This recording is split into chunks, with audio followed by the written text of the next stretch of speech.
Aló, aló, yo soy Eleazar Viló, bienvenido a mi canal. En esta ocasión vamos a estar platicando qué es un encargado de cámara. En países con economías más grandes como Canadá, Estados Unidos, países europeos, el modo de operar más normal de una casa de renta de equipo cinematográfico es que la persona, la casa productora, la entidad, se da de alta, hace un trámite, pero llega el punto en el que tú pides tal equipo de cine y vas por él y lo recoges y luego alguien va y lo entrega. Pero no hay una persona que se quede contigo. Tú haces el trámite, lo recoges, terminas tu filmación y entregas el equipo, hacer una revisión, todo bien, y si hay algún problema con el equipo al regresarlo, ahí ya se ponen de acuerdo económicamente, si hubo un seguro de por medio, se paga directo o el cómo le van a hacer. En México, en Latinoamérica y en otros sitios, cuando tú rentas una cámara de cine o un equipo de cine, la casa de renta te manda una persona con ese equipo que tú estás rentando. Tú rentas una Alexa SXT Plus aquí y la casa de renta te va a mandar una persona con ese equipo que estás rentando. La gran mayoría de las cámaras de cine en el mundo pertenecen a empresas que se dedican a rentarlas. Estas cámaras y los equipos que los acompañan son tan específicos, tan caros, tan delicados y demás que no convendría para un particular, por más dinero que tengas, tener tu cámara de cine. Sobre todo si te vas a estar moviendo de marcas y de modelos. Una cámara de cine casi que tendrías que usarla no todos los días, pero casi todos los días del año para que sea redituable. Sí hay personas que se aventuran a ellos tener su cámara de cine o 2 o 3 personas comprar una cámara, pero son muy pocos casos en la industria. Esto quiere decir que en la gran mayoría de filmaciones, comerciales, series, películas, hay una persona encargada de ese equipo a la cual se le llama encargado de cámara. Esta persona te la manda a la casa de renta a la filmación y ahí podemos ver que el encargado de cámara en cuestión tiene 2 jefes a los cuales responder y ahí empieza el problema. Evidentemente la mayor fidelidad se la debes a la casa de renta porque son los que te dieron el trabajo, los que te dieron la oportunidad de llevar ese equipo y por ende de pertenecer a una filmación. Pero la casa de renta te puede poner, te puede quitar a como le convenga. Pero a la hora de estar en el set estás tú solo con ese equipo y con toda una estructura de la casa productora a la cual también le tienes que responder. De manera purista, la mayor fidelidad tiene que estar con la casa de renta, pero el día que tú te quieras salir de la casa de renta vas a estar trabajando con los directores de fotografía, asistentes y productores que conociste a través del trabajo que te dio esa casa de renta. Ahora, mencionando aquí rápidamente, al decir encargado de cámaras, se está entendiendo que tú traes una cámara de cine con todo lo que implica, baterías on-board, baterías de piso, con un equipo, un paquete de óptica, filtros, clip-on, cabeza, tripiés, carrito de cámara, follow focus inalámbrico y todas las cosas que se hayan rentado para esa filmación, tú te tienes que hacer cargo de. Ahora, hay ocasiones en las que te mandan solo con equipo adicional, que te mandan solo con un paquete de óptica, que te mandan con un follow focus, un matchbox y unos filtros, y que te mandan con cosas que no son el paquete completo de cámara con el que se ejecuta la filmación. Tú llevas una parte del equipo y otra casa de renta lleva el resto del equipo, o alguien ya es dueño del otro equipo, pero el caso es que tú no llevas todos los aparatos. Esos puestos también existen y cuando te estás entrenando como encargado de cámara, lo más normal es que te manden en esos puestos, que para que vayas agarrando horas vuelo te manden solo con la óptica, te manden solo con estas cosas. Evidentemente el sueldo es más bajo, pero también tienes menos responsabilidades y menos cosas con las que te puedas meter el pie. Si solo llevas la óptica, por más que la óptica cueste más caro que una cámara de cine, pues tú no vas a ser responsable de estar configurando la cámara, vas a estar pasando lentes y ya a lo mucho, o a veces ni siquiera eso, entregas los lentes y estás ahí como viendo. Ya que vimos esto de los encargados de accesorios, vamos a platicar lo que en teoría debe hacer y saber un encargado de cámara. Ahorita más adelante platicamos de la realidad, pero en teoría y de entrada el encargado de cámara tiene que conocer su cámara. Cada que sale una nueva cámara, los primeros en tenerla en México son las casas de renta. Cada que sale un nuevo equipo, los primeros que le pueden poner las manos encima son las personas de las casas de renta. Entonces lo más normal es que ellos tengan más horas vuelo con ese aparato. Por más que tú te hayas leído el manual y demás, el encargado de cámara tendría que conocer mejor esa cámara porque la tenía ahí a disposición para estar practicando.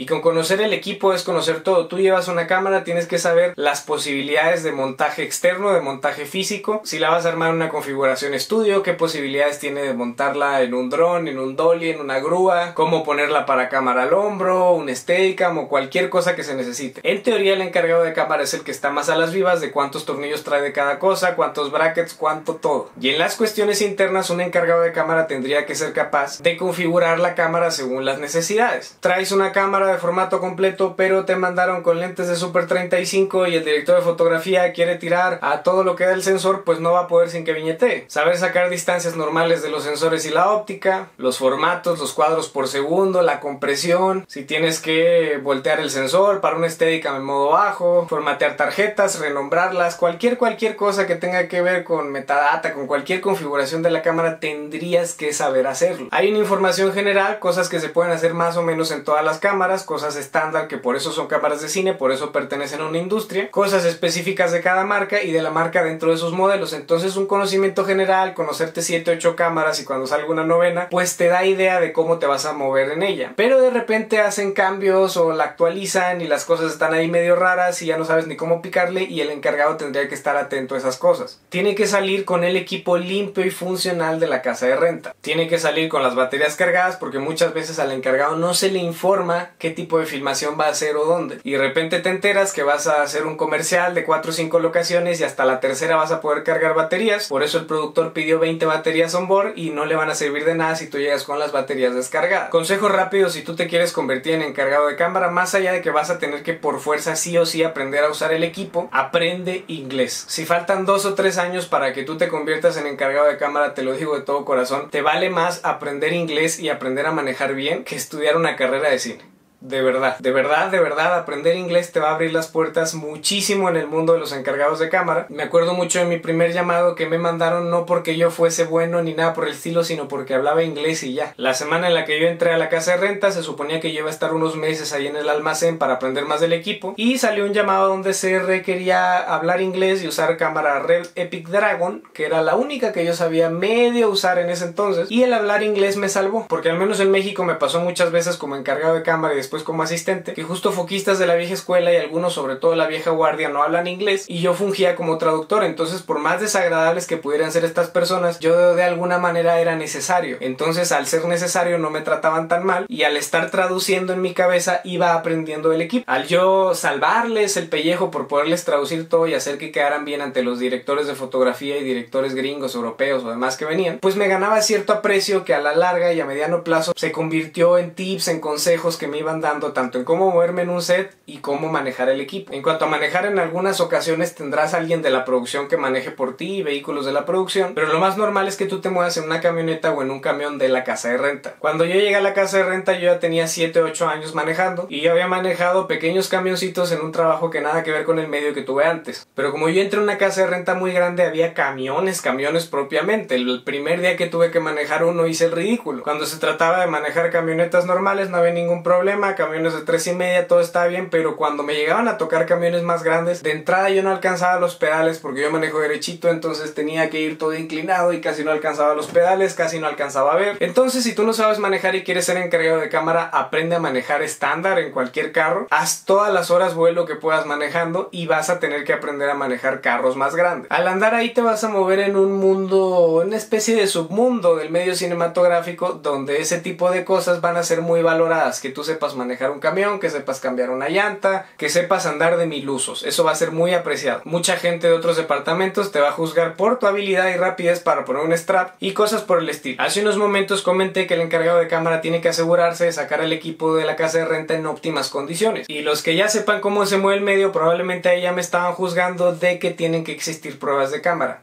Y sí, la tradición en México, en Estados Unidos, en casi todo el mundo, es que tienes que hacer pruebas de cámara, tienes que hacer un camera prep, que básicamente es las personas correspondientes van a la casa de renta con una lista de equipo, les entregan ese equipo y revisan que cada tornillo funcione como tiene que funcionar. Se graban ciertas cosas por ahí en las pruebas de cámara, se revisan distintas cuestiones de la óptica, de los sensores, y esta cuestión de la óptica es quizá la más grave, sobre todo para el foquista, que debería ser el más interesado en que las pruebas de cámara sucedan, porque si los lentes no responden en cuanto a distancias como se supone deberían responder, el único que la va a sufrir es el foquista. La mayoría de los defectos que la óptica puede tener solo los va a notar y sufrir el foquista. Hay otras cuestiones en las que en este video no vamos a ahondar, pero en esencia la gran mayoría de los problemas ópticos recaen sobre el foquista, entonces va a ser la persona más interesada en hacer las pruebas de cámara tal cual se necesita. Además de obviamente checar todo el equipo, que nada venga roto, que no falten tornillos, que no haya nada barrido, que todas las piezas estén completas, que lo que dicen los documentos de salida sea lo que te estás llevando. Pero la realidad de las cosas en México es que los productores, por abaratar costos, quitan las pruebas de cámara, porque las pruebas de cámara le cuestan más dinero a la producción. Tú como asistente, como encargado, como lo que seas, estás cobrando por ir a hacer las pruebas de cámara, porque ese es un tiempo que tú no puedes usar ni para tu vida personal ni para hacer otro llamado. Entonces a ti se te paga por asistir a las pruebas de cámara, se paga algo a la casa de renta y hay una serie de costos que ellos tienen que asumir, como los transportes, como las comidas y demás. A mí como encargado de cámara me tocaron muchos llamados donde no había había pruebas de cámara, que simplemente era Eleazar, a ver, tienes llamado mañana a las 5 de la mañana en el Ajusco. Me daban una lista de equipo y yo llegaba ya sea un día antes a revisar el equipo y dormía ahí, o dormía en mi casa, o llegaba varias horas antes ese mismo día, dependiendo de N cantidad de factores, pero el chiste era que yo me aseguraba de revisar todo el equipo. Y muchas veces me iba sin dormir a los llamados, porque en las casas de renta, sobre todo en las grandes, hay una costumbre, por así decirlo, donde te están conectando llamados. Sobre todo en épocas donde en ciudades como la Ciudad de México no está lloviendo, que hay más filmaciones, pues la carga de trabajo es más grande para todos. Entonces tienes que estar cumpliendo a veces con 8 llamados a la semana o con 5 llamados de 20 y tantas horas. Y esto es, llegas a la casa de renta, dejas un equipo, agarras otro, lo listas, te bañas, te vas, duermes en el camino y así vives, prácticamente no duermes. Entonces muchos compañeros esto les daba coraje y a manera como de venganza no revisaban el equipo. Y muchas veces la verdad es que no pasaba nada, que no se daban cuenta que el equipo realmente iba bien, pero sí llega a topar algunos compañeros que tuvieron problemas por llevarse un equipo sin revisar y que resultó mal. Y ahí ya depende mucho de las relaciones que haya de la gente con la que trabajas hacia ti, la producción, con la casa de renta. Entonces si el ambiente es tranquilo puede que no pase nada, pero si el ambiente es tenso te pueden usar a ti para sacrificarte y te llevan entre las patas. Entonces a mí, por miedo, por responsabilidad y por lo que tú quieras, no podía no revisar el equipo aunque no durmiera. Y esto lo digo con toda libertad porque ya no trabajo en una casa de renta y los planes no son volver a hacerlo. Pero de verdad, cuando trabajaba ahí no dormía por revisar el equipo. Lo aprovechaba para aprender, para estarle picando a las cámaras, qué cámara me iba a llevar y no sé qué. Y era muy amante de desarmar las cámaras de todo a todo, le quitaba todos los tornillos. Y luego era un gran problema porque me quedaba un cubito con muchas piezas de metal que no podía volver a armar. Varias veces no dormía aún teniendo el tiempo porque no podía volver a armar la cámara que me tenía que llevar. Y luego llegaban algunos viejos lobos, gente con más experiencia, a las que yo les preguntaba, oye, no puedo volver a poner el top handle porque tal y tal y tal. Y ya la mayoría se burlaba de mí en un principio, pero terminaban por ayudarme. Entonces, pese a que deberían tener pruebas de cámara, la realidad de las cosas es que muy pocas veces las vas a tener. Y tú puedes hacer poco o nada como encargado de cámara, y muchas veces si haces algo te van a tachar de grillero y no te van a hablar, van a pedir que no te manden y cosas por el estilo. Lo mejor que puedes hacer por ti y por tu carrera es tú aprender a revisar el equipo, tú hacer tus propias pruebas de cámara express, porque si tú vas como encargado de cámara conmigo y el equipo viene mal, por más que no hubo pruebas de cámara, yo te puedo hundir. Yo no soy despiadado como muchos otros en la industria, pero a mí me tocó que me quisieran llevar entre las patas, aun cuando yo sí revisaba el equipo. Ok, entonces ya tienes el trabajo de encargado de cámara, ya fuiste encargado de accesorios, sabes manejar, sabes hablar inglés, ya sabes cómo son los manejos internos de la empresa, los pagos, el papeleo o cómo vaya a funcionar. Te dan un llamado, te preparas y vas a ir a ese comercial, serie o película. Lo primero que tiene que hacer un encargado de cámara, aparte de lo que ya platicamos, es llegar temprano. Imagínate, vas a hacer un comercial de inserte marca de refrescos muy famosa a nivel mundial y todo el mundo está listo en el set y tú no has llegado. No hay manera de taponearte si no llegó la cámara de cine. No pueden grabar con un celular, no puede alguien cubrirte, no se puede hacer nada si la cámara no llega. Una disculpa si tú trabajas en otro departamento, porque hay un pleito muy grande entre cámara y los otros departamentos que ya después ampliaremos en otro video. Pero básicamente la gente de cámara tenemos este ego y esta pedantería de que cámara es el departamento más importante y que sin nosotros no se puede filmar, que la verdad es cierto, si no hay una cámara no se puede filmar. Así yéndonos a los extremos, puedes no tener actores, puedes no tener director, puedes no tener director de fotografía, puede no ir tal o cual departamento y la filmación puede a duras penas y en una versión muy pobre continuar si está la cámara. Ojo, que falte la cámara no es lo único que pueda tener la filmación. Evidentemente un protagonista, que no llegue el camión de arte, que no llegue tal o cual cosa puede tener una filmación. La clave está en el puede. Si no llega la cámara y era tu única cámara, la filmación se detiene hasta que no llegue esa u otra cámara. Pero hay que dejar de pelearnos entre los departamentos porque pasamos mucho tiempo juntos y no vale la pena. Pero bueno, tienes que llegar temprano, es de especial importancia, y como encargado de cámara tienes que asegurarte de estacionarte lo más cerca posible de la locación. La tradición de cine y en México es que los camiones o las unidades que tienen que estar más cerca de la puerta de la locación son el móvil, que es el camión de iluminación y de tramoya, y el camión de cámara. Hay que cumplir esa tradición todo lo que se pueda. Yo sé que a veces no se puede por la locación, que la producción tiene ciertas necesidades, que hay otros vehículos de otros departamentos que deben quedar más cerca por alguna razón, pero bueno, tú siempre intenta quedar lo más cerca posible de la entrada, y si no, por lo menos tú llegas, descargas, te llevas la camioneta y a la hora de irte regresas, pero lo más cerquita posible de la puerta. En cuanto llegues, usa toda la información que tengas para estar lo más listo posible. Es decir, si nadie te dice nada, tú llegas y te armas en estudio. Si luego te enteras que la van a subir a una grúa, que va a un móvil o algo por el estilo, la configuras físicamente para esa necesidad, porque siempre hay una urgencia porque la cámara esté lista por más que otro departamento se retrase. Tú tienes que llegar y tener lista la cámara lo más rápido que se pueda, porque básicamente lo que va a pasar, y a mí me han pasado ambas cosas. Si llegas y la cámara no está lista, te están presionando como no tienes una idea y todo lo que sale mal va a ser culpa del departamento de cámara. Y muchas veces te están presione, no te están dando el tiempo y tú no tienes la cámara lista, y cuando por fin tienes la cámara lista, ¿dónde va la cámara? Aquí en el dolly, llegas, la ponen, se asoman y nadie va a pelar la cámara por 1, 2, 3 horas. Pero ellos necesitaban ver la cámara encima del dolly. Tal cual, llegan, se asoman y ya nadie ve cámara, nadie ve monitores, pero querían tener la cámara ya ahí. Si por el contrario logras hacer eso y le ganas a los demás departamentos, llegas, armas cámara, la pones y la mayoría del tiempo ya de ahí no tienes nada que hacer hasta que todo lo demás esté listo. A veces solo son 15 minutos, a veces pueden ser horas, dependiendo del proyecto y la situación. Entonces, por tu bien, por tu credibilidad y por todo lo que se pueda, arma la cámara y tenla lista como te la pidan lo más rápido posible. Ya que sepas quiénes son las personas que van a estar trabajando contigo en ese proyecto, el second, el primero, el operador, el director de fotografía, toda la gente involucrada, hay que buscar establecer un centro de carga lo más pronto posible. Un rinconcito para cargar baterías, básicamente. Que esto de establecer un centro de carga, te puedes enchufar en la locación, puedes enchufar el camión de cámara, te puedes conectar a una caja de distribución, te puedes conectar directamente a la planta generadora. Nada más ahí tienes que estar muy pendiente porque hay muchas baterías de cámara que sí soportan 220, pero no todas. Como encargado de cámara, por más ocupado o desocupado que estés, trata de estar ahí en el set. Usa el celular lo menos que se pueda. Por más que el celular lo estés usando para algo de trabajo, por más que estés revisando un manual, por más que las cámaras, los móviles y distintos aparatos se puedan controlar del celular, no importa que lo estés usando para trabajar, la gente tendería a verlo mal. Sé que es una tontería, pero así funciona. Evidentemente lo vas a usar, es una herramienta de todos los días, pero busca usarlo por favor lo menos posible. Eso te va a dar más credibilidad. Ahora, yo mencioné second, primero, operador, director de fotografía, te mencioné todos los puestos, pero la existencia del encargado de cámara a muchos productores les molesta. Muchas personas del medio quisieran desaparecer ese puesto. Dudo que lo logren, pero ellos quisieran desaparecerlo. Entonces, por el simple hecho de ser encargado de cámara, hay gente que te va a tratar mal. Y ni modo, así es. A los que hemos pasado por ahí, a mis compañeros, amigos, hermanos del alma que están ahí,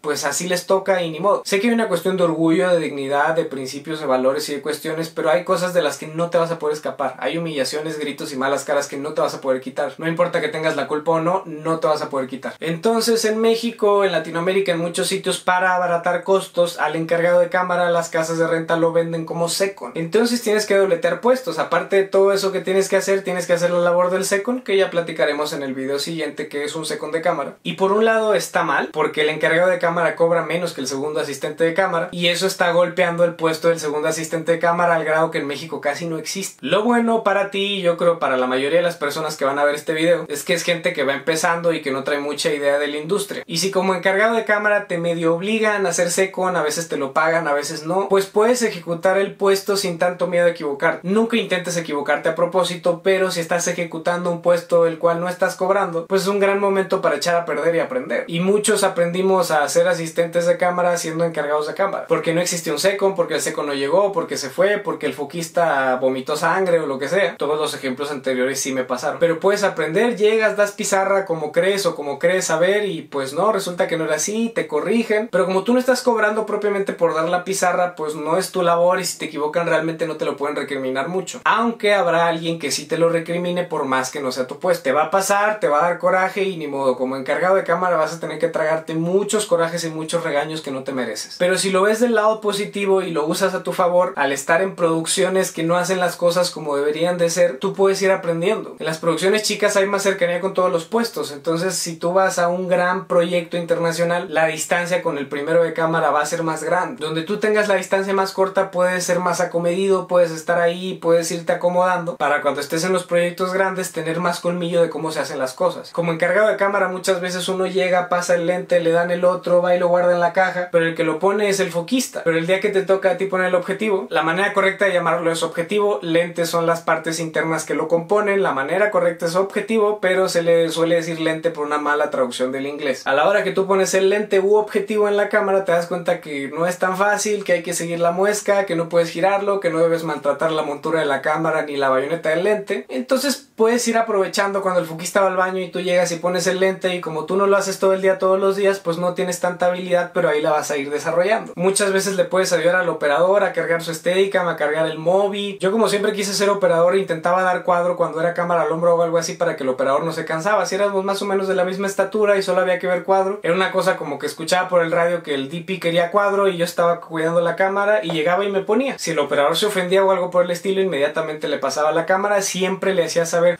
si quiere yo me quedo aquí nada más para que vean cuadro y usted no se canse, señor. Porque así tú vas agarrando horas vuelo, vas viendo cómo se siente el tener la cámara en la posición del operador, que no es la misma que la posición en la que un asistente la agarra, y vas notando esa diferencia, vas entendiendo por qué pidió los cuernos de tal manera, por qué quiere el finder de tal manera, por qué a ciertas personas no les acomoda un borde muy acolchado y a otras sí. Y por más que estés ahí de tripeo humano, si te interesa, puedes aprender y lo puedes aprovechar. Ya que yo fui operador de cámara, yo no tenía ningún problema porque a mí me encantaba andar de acomedido. Entonces, si alguien quería dar cuadro, fuese el departamento de cámara o no, algunas personas y en algunas ocasiones incluso los dejaba que hicieran los ensayos. Ahora, antes de hablar de las realidades de los encargados de cámara hoy en día, algo que tiene mucho tiempo pasando son los problemas internos que va a tener un encargado de cámara. Tú vas por parte de una empresa y esa empresa tiene distintos departamentos. Entonces tú vas a un proyecto y van 2 o 3 cámaras, va un dolly, va una grúa, va gente de luces, va gente de distintos departamentos. Y tus primeros problemas van a ser con otros encargados de cámara y con gente de la misma empresa. Porque esa teoría de que uno tiene que salir en pro de la empresa y traer el logo de la empresa aquí y defenderlo, pues no es la realidad. Y no es la realidad para muchos. Y normalmente los que más dicen que defienden y que se ponen la camiseta de la empresa son los que menos lo hacen. Va a haber discusiones, te van a meter el pie, te van a querer pasar por encima y van a haber una serie de situaciones que van a querer usarte para limpiarse las manos. Sobre todo si, como yo, eres una persona que llegó sin conocer a nadie, sin tener familia en el medio y sin tener experiencia. El departamento de cámara en una casa de renta va a tener gente que trabaja en el almacén, en la oficina, en contabilidad, gente de campo, gente de distintas partes. Entonces ese es el siguiente pleito, dentro de la misma empresa, de tu misma área. Los encargados de cámara suelen estar peleados con la gente de la oficina de cámara, por muchas razones, pero eso prácticamente te lo puedo asegurar y es de cajón. Para sacar, meter equipo, cambiar equipo, meter reportes de daños y demás, hay una serie de documentos, hay cartas responsivas, reportes de cámara, reportes de daños, reporte de equipo, reporte de tal y tal y tal. Lo que yo personalmente hice y me funcionó muchísimo es: ok, me enseñan este equipo y así tal cual te lo enseñan antes de tú reclamar cualquier cosa. Es: este filtro está despostillado acá de la esquina, esta cámara trae un rayón que parece llave. Le tomaba foto a absolutamente todo y ya ahí le decía a la persona del almacén: oye, este filtro está así. Y a veces me pasaba que me querían echar la culpa de que yo había roto ese filtro, que yo acababa de agarrar y sacar enfrente de ellos. No, tú lo rompiste. Yo, pasaron 20 segundos, hay cámaras aquí y yo no lo rompí. Y me metían muchos problemas de esos que no eran problemas. Me querían achacar el daño de otra persona que sí era el cuate de estos individuos del almacén, me lo querían poner a mí porque yo no les caía bien, o no les caía tan bien como su cuate,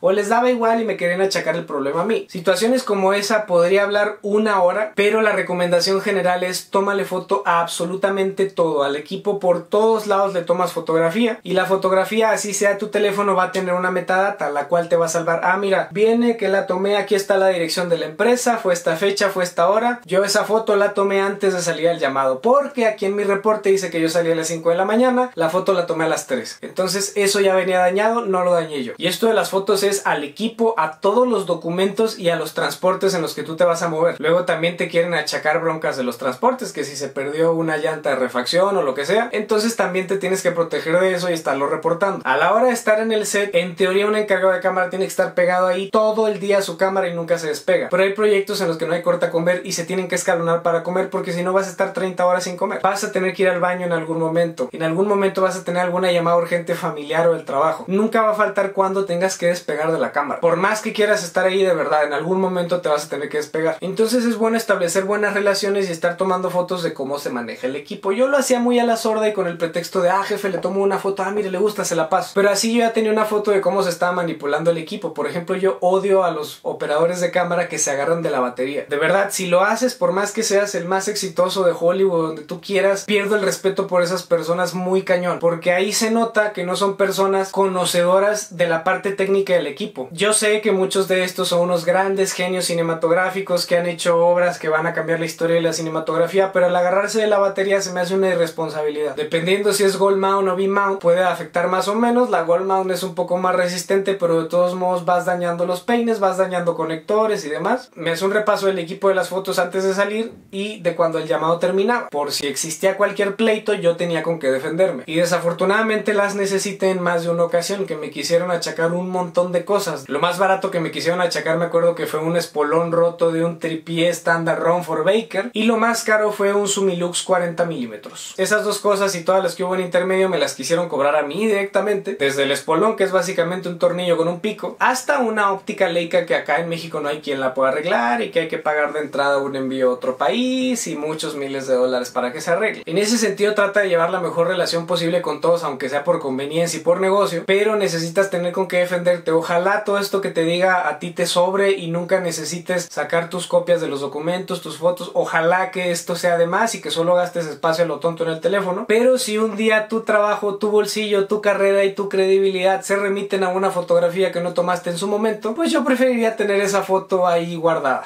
Yo personalmente respeto muchísimo la figura del encargado de cámara, de verdad lo hago muchísimo. A los encargados de cámara que no respeto son a ellos como persona, pero el puesto, la figura la respeto con todo el corazón. Y la gente un poco más grande que yo de edad y hacia arriba, eso tiene en la cabeza, porque llegar a ser un encargado de cámara era muy complicado antes. Al no existir escuelas de cine y haber muy poco acceso a ello, lo normal era que trabajabas de chinchiguya con el staff, que es básicamente como el trainee del staff que platicábamos en el video anterior de cámara. Andabas en el staff, trabajabas en el departamento de luces, eras asistente de móvil o encargado de luces, trabajabas en dollies, pasabas a las grúas, a las cabezas remotas, luego pasabas a cámara. Entonces era un proceso largo, de años, complicado, y la figura del encargado de cámara es muy respetada. Ahora, y no solo el encargado de cámara, esto pasa en muchos puestos, que como la cantidad de filmaciones aumentó mucho, cualquier grip competente ya se convertía en gaffer. Cualquier encargado de cámara más o menos ya era primer asistente de cámara. Y eso empezó a pasar en términos de la industria, lo cual generó más puestos, más vacantes, y entró gente cada vez menos preparada. Que la gente que tuvo la inteligencia de aprovechar la oportunidad de hacer horas vuelo y seguirse preparando, aún a nuestra edad y aún con esa premura y con los pocos años de experiencia, son buenos asistentes, operadores, directores de fotografía o cualquier puesto. Pero hay mucha gente que se metió a ser encargado de cámara en este caso porque se gana bien, porque no te piden una licenciatura, no te piden una ingeniería, porque es un oficio, es una cuestión artesanal, y que si eres constante y aguantas los llamados tan pesadísimos en el sol y muchas horas y no dormir por muchas semanas, pues puedes ganar mucho más que una persona que trabaja normal en una oficina y que tiene que andar de corbata y fajado y tú andas en bermudas y botas. Porque muchos como yo hemos tenido mucho amor por el oficio, por los fierros, por la gente, por el medio, y llegar a ese puesto nos costó muchísimo trabajo. Yo no tenía ni idea de cuánto ganaba un encargado de cámara, yo me enteré cuando ya trabajaba ahí. Realmente nunca me importó cuánto iba a ganar, yo quería trabajar ahí. Y ahora hay gente que primero ve el sueldo y luego se entera de qué es lo que tiene que hacer. Y eso se ve muy reflejado en el trabajo. Ahora estás viendo gente que son de familia de economistas y que estudiaron contabilidad y que están ahí metidos. Conocidos encargadas de cámara, contadoras que se portaron muy bien conmigo, son muy buenas y son unas guerreras y lo que les sigue. Entonces ese comentario no va para ustedes, fue solo un ejemplo al aire. Pero el punto es ese, es que no son fanáticos del medio ni de las cámaras ni tienen un amor por esto, sino que son personas que les gustó la cantidad de dinero que se gana y ya. Y de hecho ellos están ganando menos de lo que nosotros ganábamos porque ahora hay muchos más encargados de cámara. Eso significa que tienen menos llamados al mes. Como asistente y como operador lo he sufrido muchísimo porque ahora mandan a cualquier persona de encargado que de verdad no tiene idea del equipo. La gente en general de la producción siempre trae como una reminiscencia amarga contra los encargados porque suelen ser gente que, digamos, anda con la frente en alto, que enseña el pecho y que siente y se sabe y sabe lo que representa en la filmación, en la unidad y en todo esto. Y se tiene la fama que son groseros, que son respondones y una serie de cosas. Cuando tradicionalmente esto era porque estaban defendiendo su trabajo y antes todo era más violento y todo se manejaba así. Ahora los nuevos chavitos se agarraron esa misma forma de ser, esa misma forma de discutir, de pelear, pero no tienen elementos. Evidentemente esto no va para todos. He conocido encargados de cámara muy chavitos recientemente este año y el pasado que son muy buenos y van a ser todavía mejores, pero la gran mayoría de encargados de cámara actualmente son muy malos. Son buenísimos para discutir, buenísimos para cobrar, pero no les saben picar una cámara, no saben armar una cámara, no llevan la herramienta que deberían, no están dispuestos, no se ponen la camiseta del proyecto ni de la empresa. Entonces yo no sé para quién juegan. No, repito, no aman a la producción, no aman la empresa, no aman el medio, no aman las cámaras, no sé qué hacen en ese trabajo. Y de verdad los veo como con coraje, con asco y con una serie de cosas, porque repito, a mí me costó mucho trabajo ser encargado de cámara y a la gente que tuvo ese puesto antes de mí le costó más trabajo todavía. No están cumpliendo con su trabajo y quieren cobrar los grandes sueldos, y eso no es justo porque se paga así porque se supone tienen un conocimiento muy específico. Cuando no tenía tantos llamados de encargado de cámara había fierros que me interesaba usar. Por ahí si se van a mis redes sociales verán que yo tengo videos donde estoy practicando con manivelas. Cuando estoy practicando con manivelas yo todavía era encargado de de cámara, pero iba el domingo o días que tenía libres a practicar. Salía las nuevas cámaras y las pedía prestadas e iba exclusivamente a usarlas, no iba a otra cosa, me costaba dinero, transporte, comida, el llegar a la casa de renta ese día, siendo que yo podía estar en mi casa viendo una película o haciendo nada, pero porque de verdad me interesaba mucho y yo me sentía muy afortunado de ser parte de una empresa con tantos aparatos y tantos fierros que me podían prestar, porque siendo externo es muy difícil que tú vayas, oiga, ¿me pueden poner una cámara aquí para yo entender cómo se usa? Si eres alguien de la casa de renta, pues es entendible que quieras aprender y hacer horas vuelo. El poner cualquier cabeza, slider o cosa de base Mitchell es relativamente complicado porque la idea es que no lo veas al ponerlo. Entonces, como a mí me costaba mucho trabajo hacerlo al principio, me acuerdo haber ido un domingo a estar horas quitando y poniendo una cabeza, quitando y poniendo una cabeza. Quienes lo hayan hecho saben lo tedioso que es. Pues yo me fui un domingo a estar horas solo quitando y poniendo la cabeza. No agarré cámara, no hice nada, solo fui a aprender a poner una cabeza en el tripié, porque cuando estaban los llamados yo sentía que hacía el ridículo y me daba mucha vergüenza el no saber. Yo siento que a mí me faltó como encargado de cámara, que esas cosas que hice, estar yendo a hacer horas vuelo, las debí hacer más, que debí leer más, que debí preguntar más. Yo siento que lo que yo hice no fue suficiente y nunca me consideré uno de los mejores encargados de la empresa ni nada por el estilo. El mejor concepto que tengo de mí como encargado de cámara es un vato ahí que estuvo de media tabla y que medio le echaba ganas y ahí está. Ese es el concepto que yo tengo de encargado de cámara mío. Si yo siento que a mí me faltó, imagínate la sensación que me dan estos chavitos que les vale su puesto. Si quieres ser un encargado de cámara o cualquier puesto en cámara, en la industria o en la vida, aún fuera del medio cinematográfico,